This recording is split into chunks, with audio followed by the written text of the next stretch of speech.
네, 제20대 대통령 선거가 45일 앞으로 다가온 가운데 대선 후보들의 휴일 행보도 분주하게 이어지고 있습니다. 더불어민주당 이재명 후보는 내 집 마련의 꿈을 이뤄주겠다며 주택 311만 호 공급을 약속했습니다.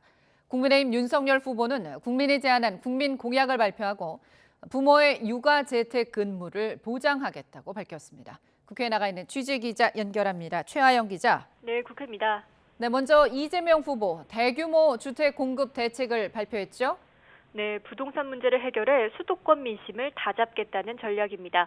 이 후보는 발표 전 문재인 정부의 부동산 정책을 실패로 규정하고 사과부터 했는데요. 들어보시죠. 부인할 수 없는 정책 실패입니다. 더불어민주당의 일원이자 대통령 후보로서 다시 한번 고개 숙여서 사과드립니다. 이어 내 집 마련의 꿈을 실현해드리겠다며 전국의 주택 311만 호를 신속히 공급하겠다고 약속했습니다. 기존에 정부가 발표한 206만 호보다 105만 호 더 늘어난 규모입니다.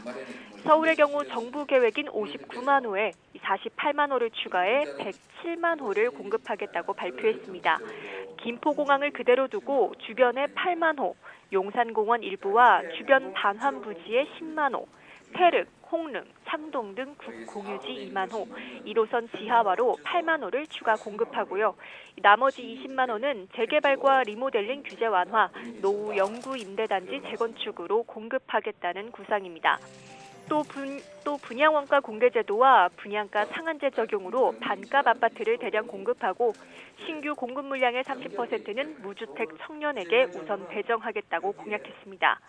이어 이 후보는 자신의 정치적 본거지인 경기도를 누비며 수도권 공약에 박차를 가하고 있습니다. 네, 국민의힘 윤석열 후보는 이른바 국민 공약을 발표했는데요. 어떤 내용이 담겼습니까?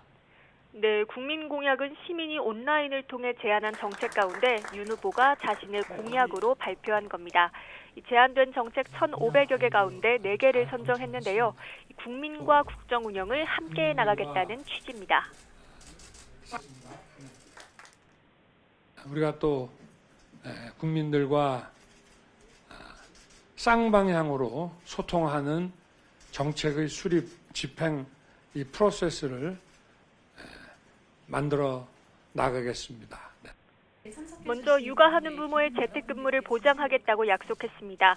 경력 단절 없이 일과 육아를 병행할 수 있도록 육아 재택을 허용한 기업에 다양한 혜택을 주겠다는 계획입니다.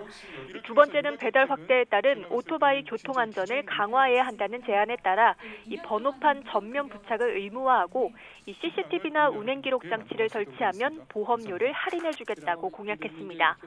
또 건강보험 가입자의 정보 도용 방지를 위해 모바일 신분증이나 QR코드 등으로 본인 확인 시스템을 개발하겠다고 밝혔고요. 일선 소방 공무원의 사기를 충전하기 위해 외금 비율에 따라 승진할 수 있는 구조를 바꾸겠다는 구상입니다. 이와 함께 윤 후보는 저소득층과 워킹맘, 싱글데디 가정의 초등학생 자녀에게 아침밥과 방학 점심을 급식으로 제공하겠다는 공약도 내놨습니다. 네, 오늘 다른 후보들 일정은 어떻습니까? 네, 정의당 심상정 후보는 오늘 공식 외부 일정을 잡진 않았습니다. 대신 설 연휴를 앞두고 선거 전략을 다듬는 것으로 보입니다. 국민의당 안철수 후보는 경상도 방문 이틀째를 맞아 창원과 부산으로 향했습니다. 경상남도 의회에서 기자들과 만나 윤석열 후보와의 단일화에 거듭 선을 그었는데요. 이재명 후보의 1대1 대결 구도가 되면 굉장히 많은 차이로 이길 수 있다며 이른바 안일화에 자신감을 내보였습니다. 이어 안 후보는 코로나19 안전관리본부와 부산신항, 골목시장을 찾아 민심을 청취하고요. 새로운 물결 김동연 후보는 전북과 광주, 전남에서 시도당 창당대회를 열고 지역 지지 기반을 공략합니다. 지금까지 국회에서 전해드렸습니다.